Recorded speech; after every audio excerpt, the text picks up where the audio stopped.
بسم اللہ الرحمن الرحیم نحمدہ ونصلی علی رسولہ الکریم اما بعد فاعوذ باللہ السمیع العلیم من الشیطان الرجیم بسم اللہ الرحمن الرحیم صلاۃ والسلام علیک یا رسول اللہ وعلی آلک لیکچر نمبر 47 ہے روایت کے تحت حدیث کے آداب اور طریقے۔ 7ویں بحث ہے دو یا دو سے زائد شیوخ سے روایت کا طریقہ۔ اگر طالب علم دو یا دو سے زائد شیوخ سے حدیث سنے اور ان کے الفاظ میں فرق ہو لیکن معنی ایک ہو تو وہ اسناد کو جمع کر سکتا ہے۔ دو شیوخ سے، دو اساتذہ سے روایت سنی راوی نے، لیکن الفاظ میں فرق ہے، معنی میں فرق نہیں ہے، تو ان کو جمع کیا جا سکتا ہے۔ دوسرا مسئلہ یہ کہ روایت کرتے وقت کسی ایک شیخ کے الفاظ بیان کرے اور کہے کہ فلاں اور فلاں نے ہمیں خبر دی اور یہ الفاظ فلاں کے ہیں، یہ کہنا چاہیے کہ اس وقت میں فلاں کے الفاظ واللفظ لفلاں کے الفاظ آتے ہیں، محدثین ذکر کرتے ہیں حدثنا فلاں و فلاں واللفظ فلاں، اس طرح کے الفاظ۔ 3 امام مسلم کا اسلوب۔ امام مسلم اپنے صحیح میں بہت باریک بینی سے کام لیتے ہیں، جیسے ہم سے ابو بکر اور ابو سعید نے بیان کیا، اور ابو بکر نے کہا ہم سے ابو خالد نے آمش کے واسطے سے بیان کیا، اور اس سے واضح ہوتا ہے کہ متن کے الفاظ ابو بکر کے۔ تو ابو بکر اور ابو سعید دونوں سے بیان کیا، لیکن آگے ابو بکر سے آگے انہوں نے بیان کیا، تو یہ جو ہے وہ دو شیوخ کی اسناد کو جمع کرنا ہے۔ 8ویں بحث جو ہوگی وہ شیخ کے شیخ کی نسبت میں اضافہ ہے۔ راوی کے لیے جائز نہیں کہ وہ اپنے شیخ کے علاوہ کسی اور راوی کے نسب یا صفت میں اپنی طرف سے کوئی اضافہ کرے، الا یہ کہ وہ اسے الگ سے واضح کرے، مثلا یعنی ابن فلاں یہ کہہ سکتا ہے اس کی مزید وضاحت کے لیے، لیکن اس کی نسب کو یا صفت کو اپنے طرف سے اس میں کوئی اضافہ نہیں کر سکتا۔ نمبر 2 اگر کسی کتاب کے شروع میں شیخ کا مکمل نسب ذکر ہو اور بعد میں صرف نام ہو تو اکثر علماء کے نزدیک ان احادیث کو الگ سے روایت کرتے وقت مکمل نسب ذکر کرنا جائز ہے۔ نمبر 3 سب سے بہتر طریقہ یہ ہے کہ ہوا ابن فلاں یہ کہا جائے، یعنی ابن فلاں کے الفاظ جو ہے وہ استعمال کیے جائیں۔ 9ویں بحث جو ہے قالا کی حذف اور قرات کے آداب ہے۔ عام طور پر سند لکھتے ہوئے قالا حذف کر دیا جاتا ہے، لیکن پڑھنے والے کو چاہیے کہ اسے زبان سے ادا کرے۔ اگر سند میں حدثنا صالح قال شعبی ہو تو لکھنے میں اکثر ایک قالا رہ جاتا ہے، تو قاری کو دونوں قالا ادا کرنے چاہیے، چونکہ صالح نے کہا کہ انہیں شعبی نے کہا، حدثنا صالح قال شعبی، تو یہ دو قال لکھنے میں ایک آئیں گے قالا، لیکن پڑھنے میں دونوں ہونے چاہیے۔ اگر قاری قال چھوڑ دیتا ہے تو یہ خطا ہے، اگرچہ سما درست مانا جائے گا، لیکن یہ غلطی ہے۔ 10ویں بحث جو ہے وہ ہے نسخوں اور اجزاء کی روایت ایک ہی سند۔ ایسی کتابیں جن کے تمام احادیث ایک ہی سند سے ہوں، جیسے صحیفہ ابن حمام بن منبہ از ابو ہریرہ، یہ ان کے شاگرد ہیں حمام بن منبہ، انہوں نے اس کو روایت کیا۔ اس میں ہر حدیث کے شروع میں پوری سند لانا زیادہ محتاط عمل ہے۔ اکثر محدثین پہلی حدیث میں سند ذکر کرتے ہیں اور باقی حدیث میں وہ بالاسناد کہہ کر روایت کرتے ہیں، یعنی الگ سے ہر حدیث کے لیے جو ہے وہ الگ سند لانا ضروری نہیں ہے۔ تیسری امام مسلم کا طریقہ یہ ہے کہ وہ پہلے اصل سند بیان کرتے ہیں، پھر متن کے ٹکڑے ذکر کرتے ہوئے واضح کرتے ہیں کہ یہ اسی سابقہ سند کا حصہ ہے۔ تو یہ آج کا ہمارا سبق ہے۔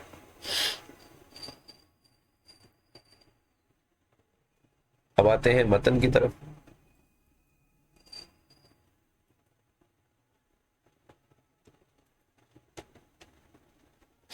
تو 6 ہم نے صورتیں پڑھ لی تھی، آج ہم یہاں سے 7ویں قسم کا جو ہے وہ آغاز کریں گے۔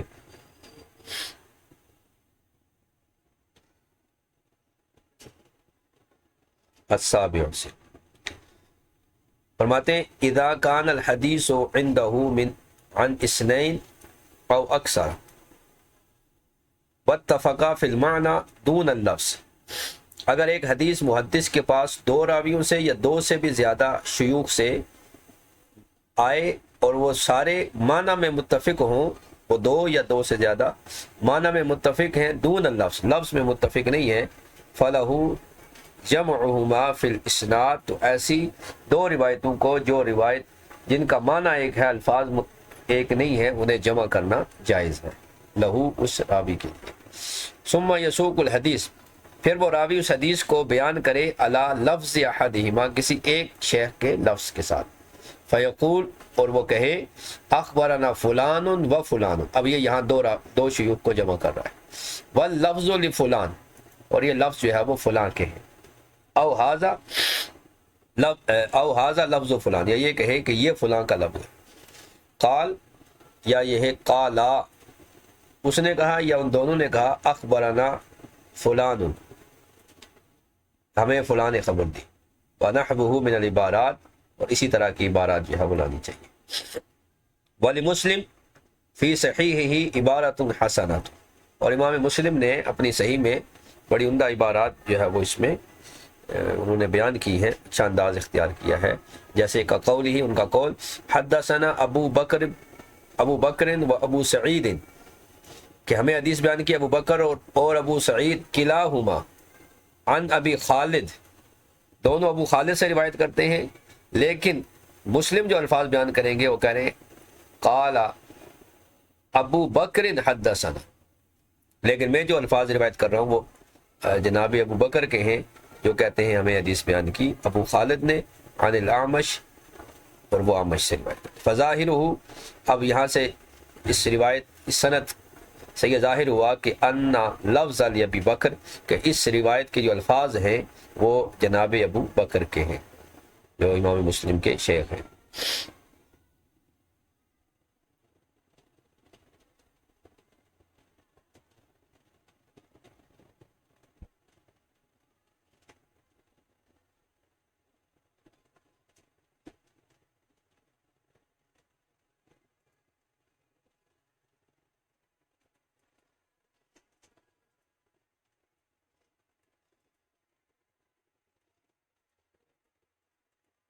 شرح سے ہم دیکھ لیتے ہیں۔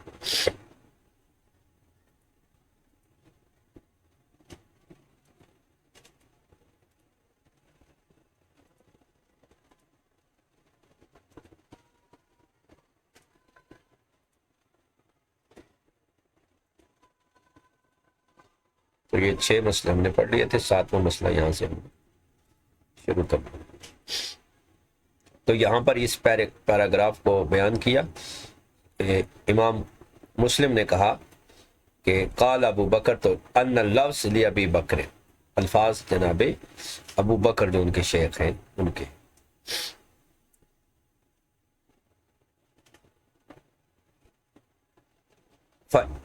آگے فَإِن لَمْ يَخُصَّ، پھر اگر انہوں نے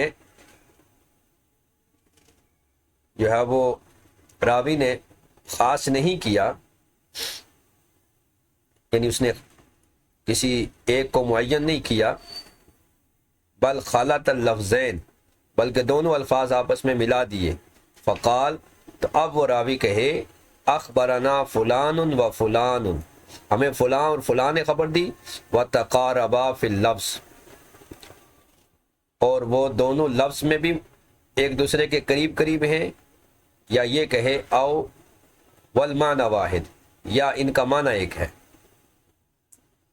یعنی الفاظ میں قریب ہونا، یا یہ کہے کہ ان کا والمعنی واحد۔ قالا، اور انہوں نے فرمایا دونوں نے حدثنا فلان، کہ ہمیں فلاں نے بیان کی، تو جازا علی جواز روایت بالمعنی،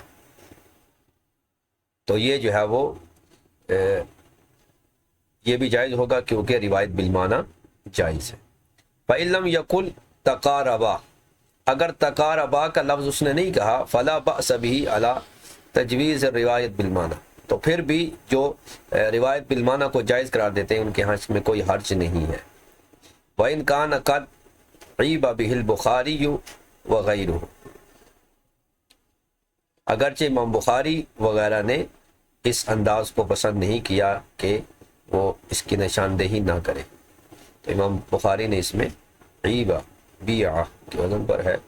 اور ابن وہب وغیرہ نے کہا اسے ناپسند کیا، لیکن جو کہ روایت بالمعنی جائز ہے تو لہذا ہو سکتا ہے، خصوصاً جب وہ حفاظ ہوں اور متقن ہوں تو پھر جائز ہے۔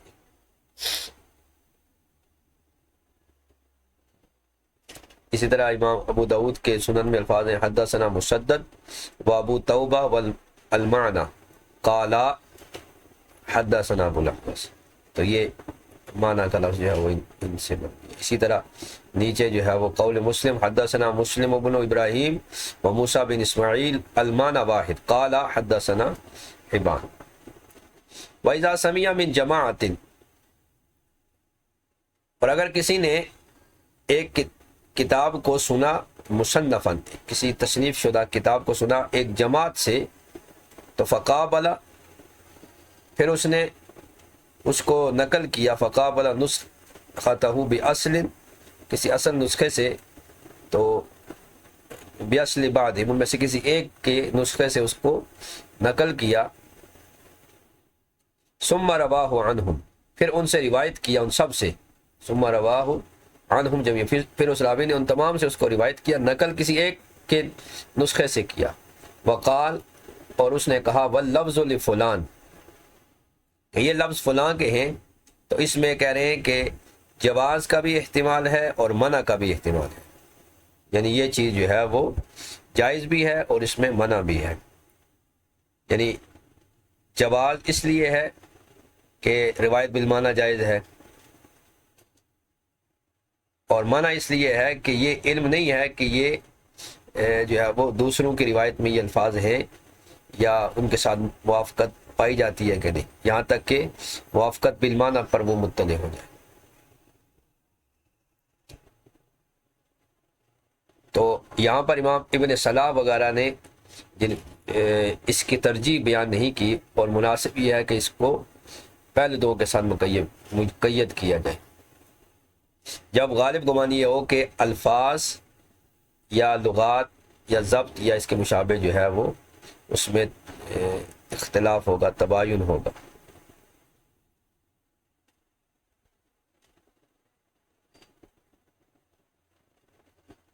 تو یہاں پر اس کے دونوں یہ احتمالات موجود ہیں۔ اب 8واں مسئلہ ہے، اور 8واں مسئلہ یہ تھا کہ لیس لہ ان یزید فی نسب غیر شیخہ او صفتہ، کہ شیخ کے علاوہ کسی اور راوی کے نسب میں اضافہ کرنا یا اس کی صفت میں اضافہ کرنا راوی کے لیے جائز نہیں ہے، الا، مگر یہ کہ ان یمیزہ، مگر ایسا کوئی لفظ لا سکتا ہے جس کے ساتھ اس کو ممتاز کر سکے، اسے لگ سکے، فیقول، وہ کہے ہوا ابن فلان الفلانی، وہ ابن فلاں فلانی ہے، یعنی مصری ہے، بغدادی ہے، شامی ہے وغیرہ، او یعنی ابن فلان، یا یوں کہہ سکتا ہے کہ یہ ابن فلاں ہے، او نحوہ، یا اس کی مثل، فَإِذَا ذَكَرَ شَيْخُهُ نَسَبَ شَيْخِهِ فِي اول الحدیث۔ تو اب آگے جو ہے وہ یہ بیان کرتے ہیں کہ اگر شیخ نے اپنے شیخ کا نسب جو ہے وہ اول حدیث میں بیان کیا،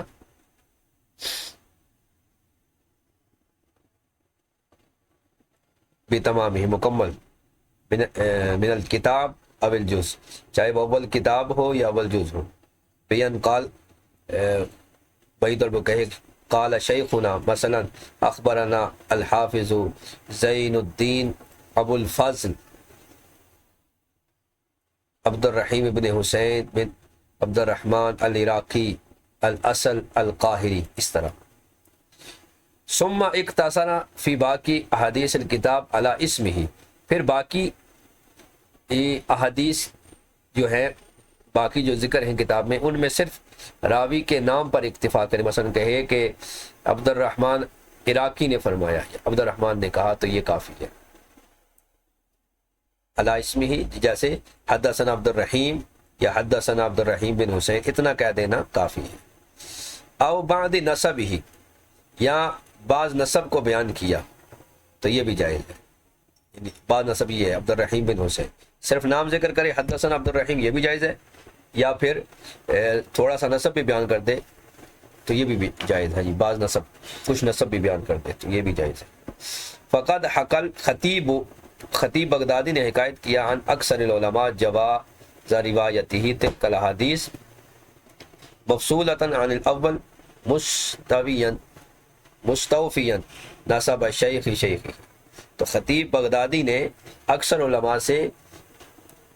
اس روایت کے جواز کو، جو اس طرح کی روایتوں میں پائے جائیں، اس کو جو ہے وہ انہوں نے بیان کیا ہے۔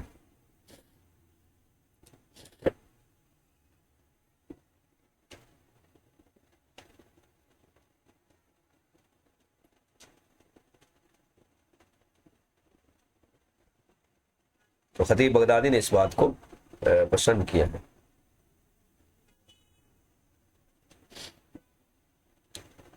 وعن بعضهم، اور بعض نے کہا الاولا ان یقول، اولا یہ ہے کہ وہ کہے یعنی ابن فلان، ابن فلان کہے۔ وعن علی ابن مدینی، امام علی بن مدینی جو ہے وہ فرماتے ہیں کہ یقول، وہ کہے حدثنی شیخی، میرے شیخ نے مجھے حدیث بیان کی کہ ان فلان ابن فلان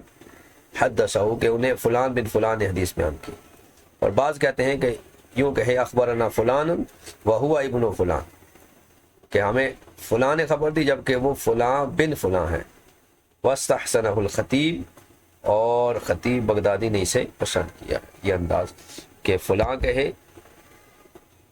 اور اس کے ساتھ ابن فلان کہے، یہ فلان جو ہے وہ ابن فلان ہے۔ وکلہ جائز، یہ ساری صورتیں جائز ہیں۔ اولاہا ہوا ابن فلان، ان میں سے سب سے اولا جو ہے وہ ابن فلان ہے۔ او یعنی ابن فلان، یعنی ابن فلان کہیں، ہوا ابن فلان کہہ دے یا یعنی ابن فلان کہہ دے۔ ثم قولہ، پھر اس کے بعد اگلا قول جو ہے وہ ہے ان فلان ابن فلان، پھر اس کے بعد اس قول کا نمبر آتا ہے یذکرہ بکمالہ من غیر فصل، پھر اس کے بعد پورا نسب جو ہے وہ بغیر فصل کے ذکر کرنا ہے، یعنی بغیر، یعنی متصل نسب جو ہے وہ اس کو ذکر کرنا۔ تو یہ طریقہ جو ہے وہ بیان کیا گیا۔ نواں مسئلہ جو ہے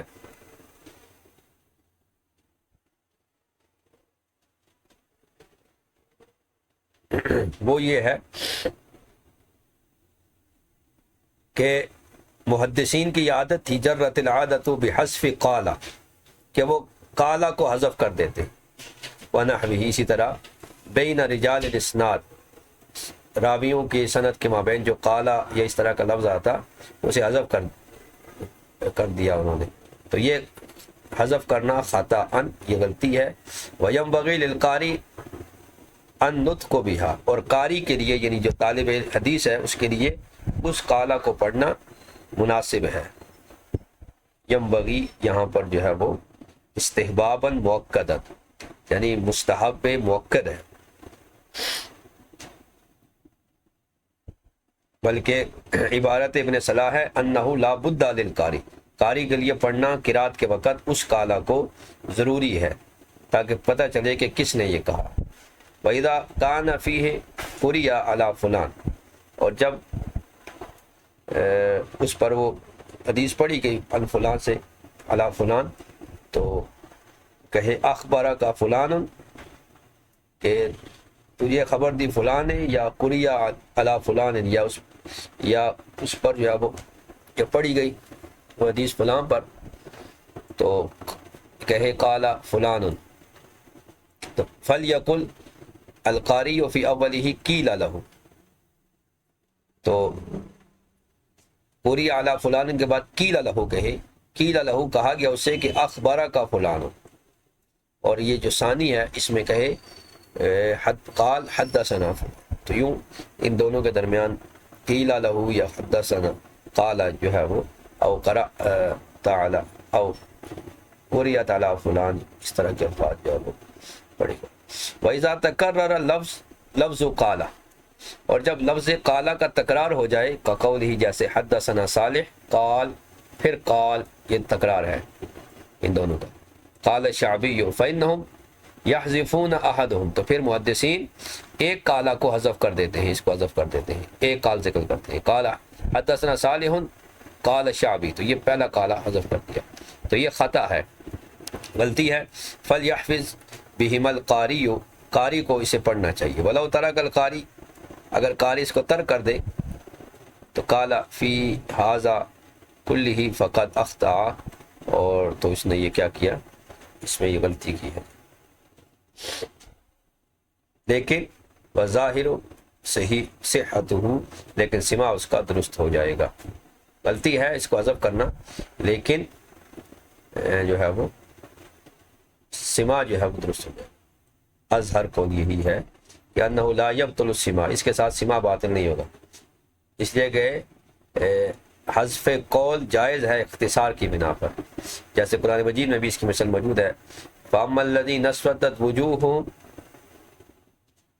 أَكَفَرْتُمْ، تو یہاں پر بھی بہرحال وہ لوگ کہ جن کے چہرے سیاہ ہوں گے، تو قال وہ یا وہ قالو وہ کہیں گے اکفرتم، کیا تم نے کفر کیا، تو یہاں پر بھی جو ہے وہ فعل قول جو ہے وہ معذوف ہے، تو اس لیے سماع جو ہے وہ درست ہو جائے گا۔ بلکہ شرح مسلم میں امام نووی نے صحت سماع کی کا پر جزم کیا۔ اس کے بعد 10واں مسئلہ ہے النسخ والاجزاء المشتملۃ علی احادیث باسناد واحد، ایسے نسخے کتابیں یا ایسے اجزاء جو مشتمل ہیں صرف ایک ہی سند والی احادیث پر، جیسے کا نسخۃ حمام بن منبہ عن ابی ہریرہ، جیسے حمام بن منبہ کا نسخہ جو حضرت ابو ہریرہ سے ہی مروی ہے، منہم ان میں سے کچھ وہ ہیں کہ من یجدد الاسناد اول کل حدیث وهو الاحوط، کہ ان میں سے ہر حدیث کے شروع میں پوری سند بیان کرتے ہیں، اور یہ احوط طریقہ، زیادہ بہتر طریقہ، محتاط طریقہ یہی ہے کہ ہر سند کے شروع میں جو ہے وہ پوری سند ذکر کی جائے، ہر حدیث کے شروع میں، یہ احوط بلکہ اوجبہ، یہ واجب ہے، ضروری ہے، بعض میں، اور ومنہم من یکتفی فی اول الحدیث، اور بعض وہ ہیں جنہوں نے کہا صرف اول حدیث میں پوری سند بیان کر دیں، او اول کل مجلس، یا اول مجلس میں ذکر کر دیں، ویدرج الباقی علیہ، اور باقی اسی میں درج کر دیں، قائلا فی کل حدیث، ہر حدیث میں یہ کہتے ہوئے، وبالاسناد، اسی اسناد کے ساتھ، او بہی، یا اسی کے ساتھ، وہو الاغلب، یہ غالب طریقہ ہے۔ فمن سمع ہاکذا، پس جس نے اس طرح روایت کیا، اراد روایت غیر الاول باسنادہ جاز عند الاکثرین، تو اکثر کے نزدیک جو ہے وہ اسی سند کے ساتھ، یعنی اگر کسی نے پہلی روایت کے علاوہ دوسری روایت کو اسی سند سے بیان کرنا چاہا تو اکثر کے نزدیک یہ جائز ہے،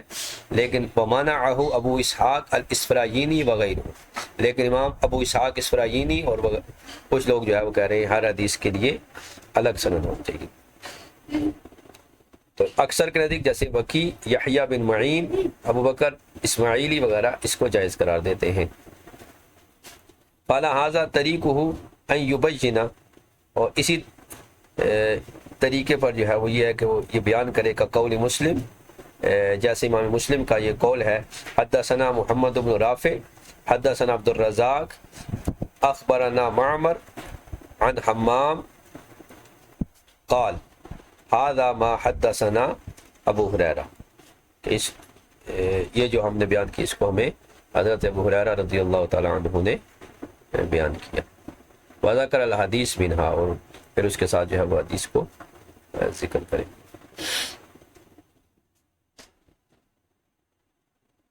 تو یہ طریقہ امام مسلم کا ہے، پھر انہوں نے ذکر احادیث منہا، پھر کئی حدیثیں اسی سند کے ساتھ امام مسلم نے ذکر کی۔ وقال رسول اللہ صلی اللہ علیہ وسلم ان ادنی مقعد احدکم، تم میں سے جو ہے وہ سب سے جو کمتر جنتی ہوگا اس کا ٹھکانہ، اس طرح کی حدیث ہے، مقعدکم فی الجنہ۔ تو یہ وَقَذَا فَعَلَ كَثِيرٌ مِنَ الْمُؤَلِّفِينَ، اور اسی طرح کثیر مؤلفین جو ہیں کتابیں لکھنے والے، انہوں نے بھی یہی طریقہ کیا ہے۔ وَأَمَّا إِعَادَةُ بَعْضِهِمْ الْإِسْنَادَ آخَرَ الْكِتَابَ فَلَا يَرْفَعُ هَذَا الْكِتَابَ، اور بہرحال جو ہے وہ بعض اسناد کا اعادہ کرنا کسی دوسری کتاب میں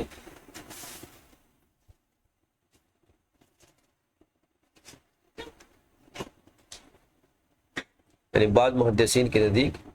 جو ہے وہ آخر کتاب میں یا اس کے جز میں جو ہے وہ اعادہ کر دیں، تو فلا یرفع هذا الاختلاف، تو یہ اختلاف اس سے اٹھے گا نہیں،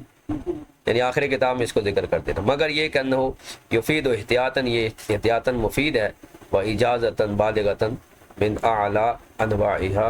اور یہ جو ہے وہ اپنی انواع کے ساتھ جو ہے وہ یہ اعلیٰ